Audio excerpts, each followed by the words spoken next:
दो सवाल पूछता हूं आपसे। सवाल नंबर 1, ऐसा क्या कारण है कि 6500 करोड़ के मालिक शाहरुख खान ने आज तक अपना प्राइवेट जेट खरीदा ही नहीं है? जबकि 6500 करोड़ के मालिक हैं भैया, उसमें से 400 करोड़ का जेट खरीद भी लिया तो कोई बड़ी बात नहीं है उनके लिए। और सवाल नंबर 2, तेल की खोज के बाद दुबई और सऊदी अरब जैसे देश आज दुनिया के सबसे अमीर देशों में गिने जाते हैं, लेकिन उसी तेल की खोज के बावजूद वेनेजुएला आज बर्बादी की कगार पे क्यों है?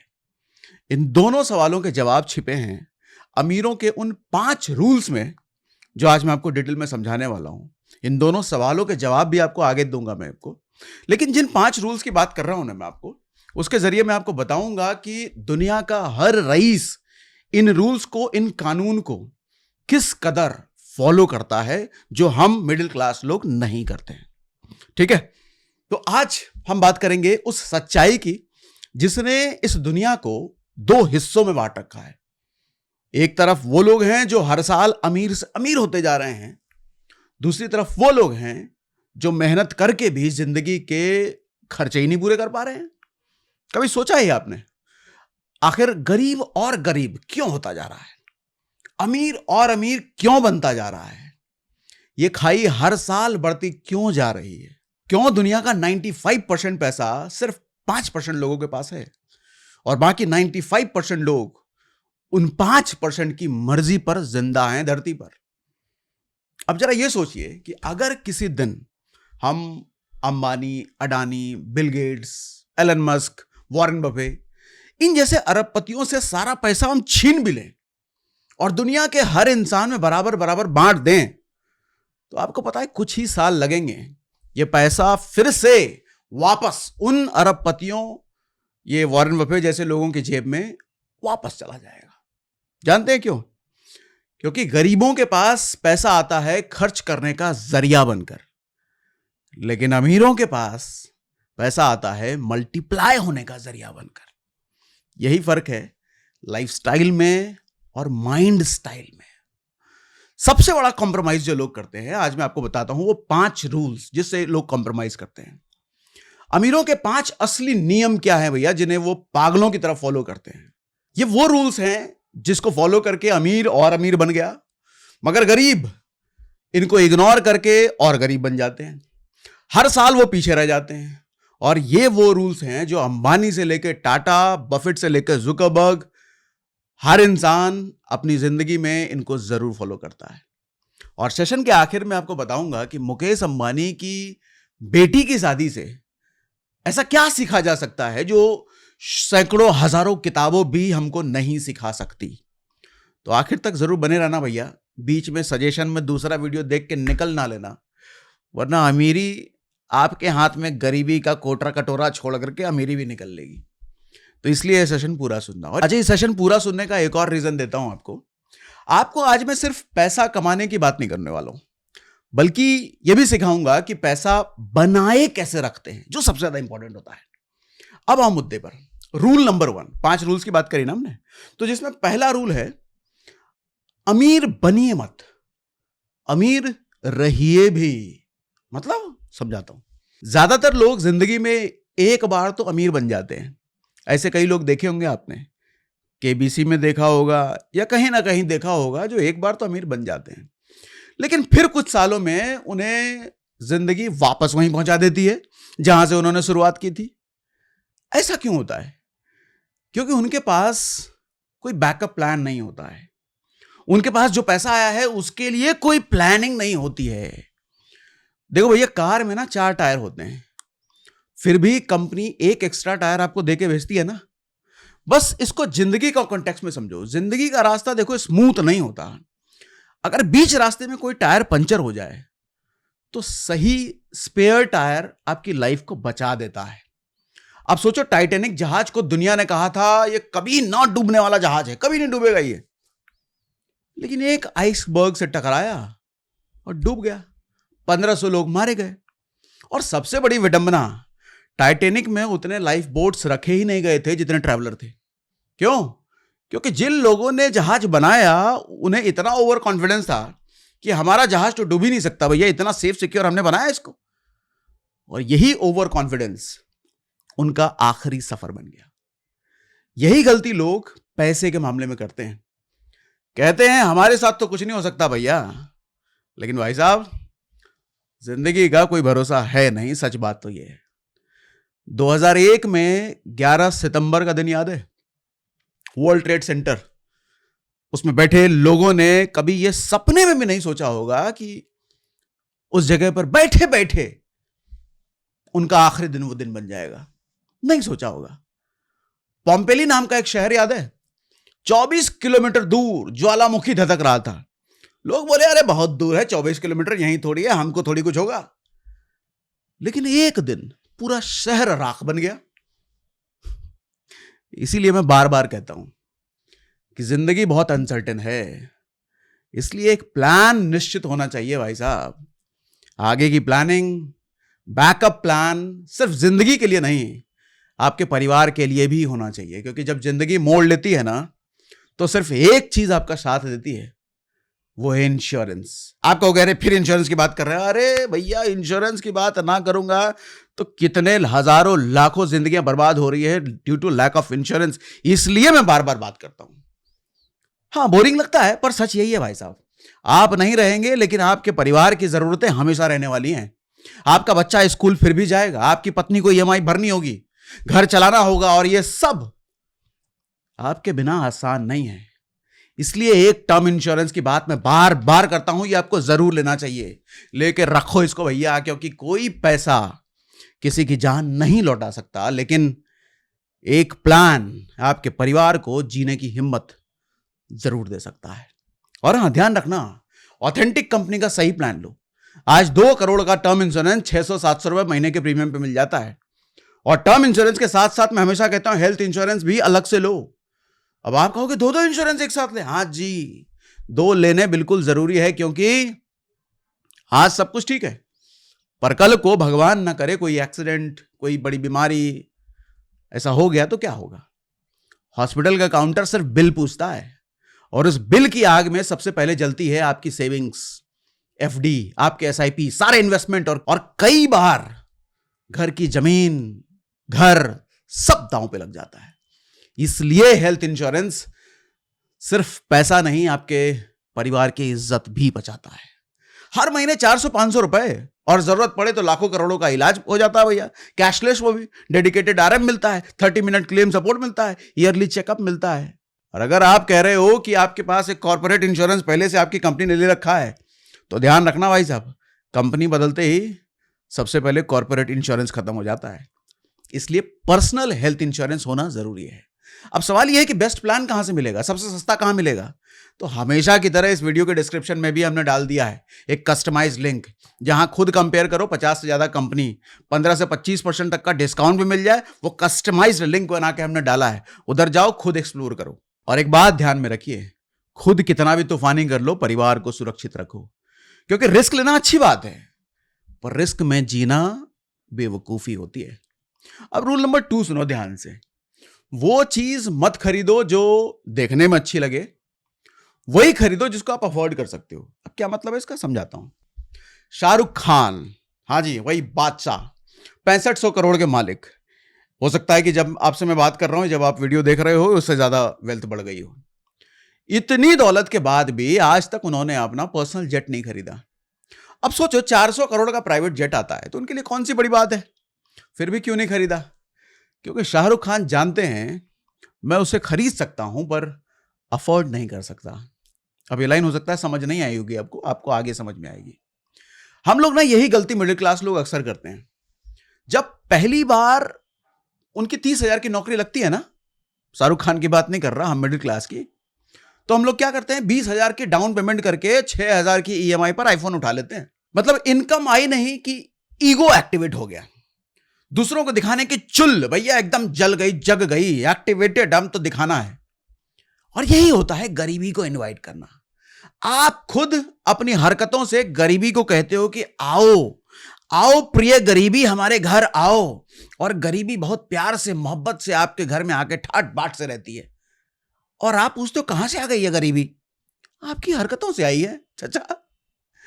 शाहरुख खान जानते हैं कि वो प्लेन खरीद सकते हैं, पर शायद मेंटेन नहीं कर पाएंगे। इसलिए वो अपने पैसों को लग्जरी में नहीं लगाते, लेगेसी बनाने में लगाते हैं। क्योंकि लग्जरी स्टेटस बनाती है, पर लेगेसी असली स्टैंडर्ड बनाती है। गरीब ये सब नहीं देखता, वो अफोर्ड कर सकता है या नहीं कर सकता, इससे उसको कोई मतलब नहीं है भैया।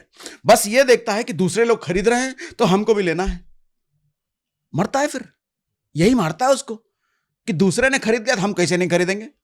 अरे हमारा पड़ोसी हमारे साथ पड़ा है, आज भैया 4 व्हीलर लेके घूम रहा है, हम 2 व्हीलर में कैसे घूम लेंगे, बेइज्जती हो जाएगी हमारी, हम भी लेंगे। ये नहीं देख रहे कि वो कितनी मेहनत करके कितना कमा रहा है, तुम्हारे से डबल 2 गुना 3 गुना कमा रहा है, तब जाके 4 व्हीलर रख रहा है। भैया तुम कमाओ तो पहले तब लेना। 4 व्हीलर क्या, 8 व्हीलर, 12 व्हीलर, 18 व्हीलर ट्रक लेके घूमना, तुम कमाई उसके बराबर, उससे बड़ी तो कर लो पहले। एक और उदाहरण देता हूं, वॉरेन बफे, दुनिया के सबसे अमीर इन्वेस्टर्स में से एक, जिनकी नेटवर्थ $100 बिलियन से ज्यादा है, लेकिन आज भी वो अपना पुराना, क्या नाम है, ओमाहा वाला कोई है उनका घर, 1958 में उन्होंने खरीदा था, उसी टाइम से रह रहे हैं। और जिसको शायद $31,000 के आसपास में उस टाइम खरीदा था उन्होंने, आज भी वही छोटे मोटे घर में रह रहे हैं वो। और उनका बड़ा फेमस सेइंग है, वो कहते हैं, if you buy things you don't need, soon you will have to sell things you need। मतलब जो चीजें आप दिखावे के लिए खरीदते हो ना, वो एक दिन आपकी जरूरत की चीजें भी बिकवा देगी। और यही बात एक और शख्स से सुन लो भैया, रतन टाटा, हमारे भारत के सबसे सम्मानित अरबपतियों में से इकलौते ऐसे अरबपति जिस पर शायद पूरा देश 0 हेटर्स 100% लवर्स होगा इस आदमी के लिए। ताज होटल से लेके जगुआर लैंड रोवर तक सबके मालिक हैं भैया, सब इन्हीं के पास, सब इन्हीं का है। लेकिन खुद नैनो कार में घूमते थे, कभी इंडिका में घूम ले भैया, मैं छोटी मोटी गाड़ियों में, बड़ा कुछ नहीं।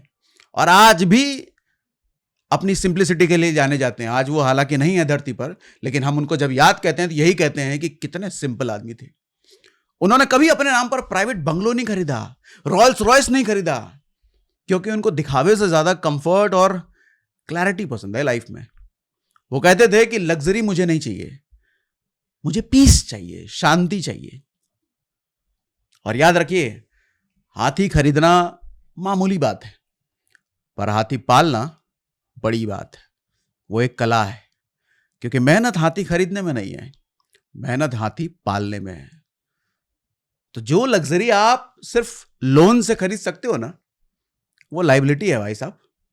तो अगली बार कुछ खरीदने से पहले खुद से ये सवाल पूछिए कि मुझे ये चाहिए इसलिए मैं ले रहा हूं, या सिर्फ किसी को दिखाने के लिए, अंदर की चुल्ल शांत करनी है इसलिए ले रहा हूं। क्योंकि लोगों को दिखाने के लिए जो चीजें लेते हो भैया, वो आपको सुकून कभी नहीं दे सकती। अब रूल नंबर 3 सुनो। सेविंग सिर्फ कोई नॉर्मल आदत नहीं है, ये एक इन्वेस्टमेंट हैबिट है। हमारे बुजुर्ग कहते थे कि money saved is money earned. मतलब जो मनी आज आपने बचा लिया, वही आपके फ्यूचर की कमाई बन जाती है।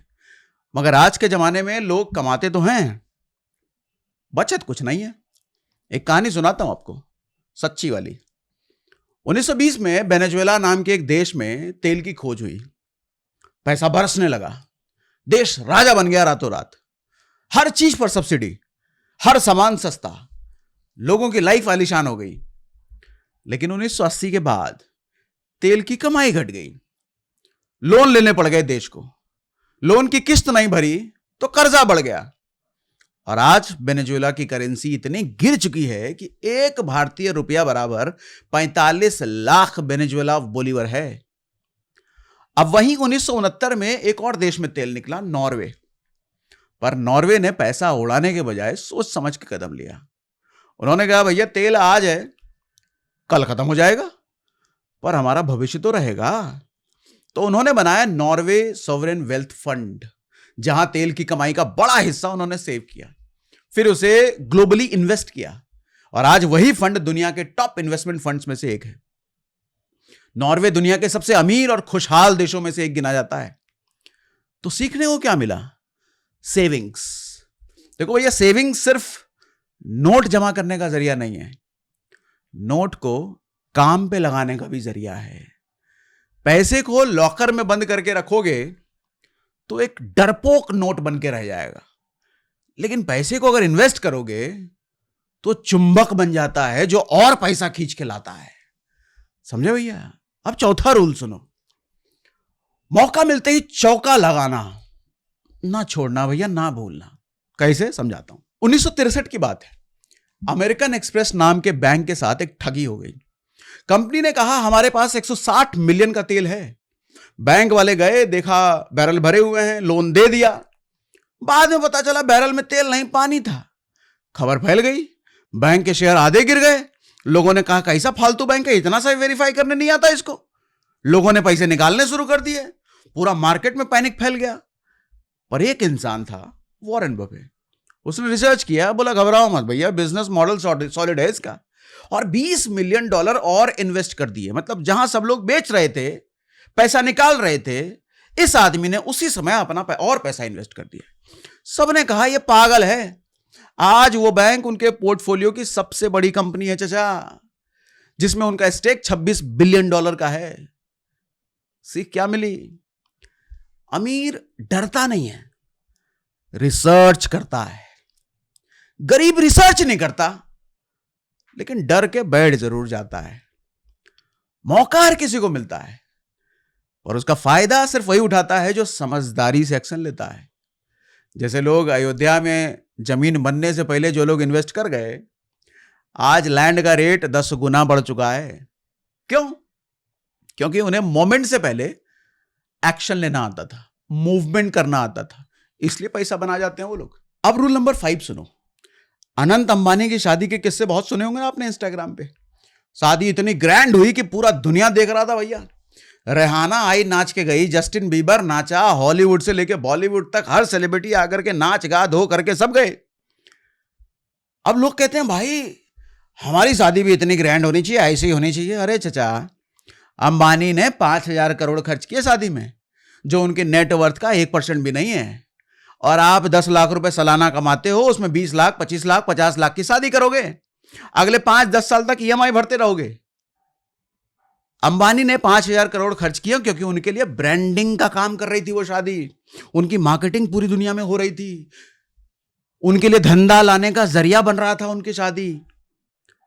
लेकिन आप अगर उतना खर्च करने जाओगे तो भैया जिंदगी भर का बर्डन लेकर के जाओगे। और आप कौन सी ब्रांडिंग का काम करोगे? आपके लिए कौन सी मार्केटिंग होगी? उस मार्केटिंग से कौन सा धंधा लेकर के आओगे?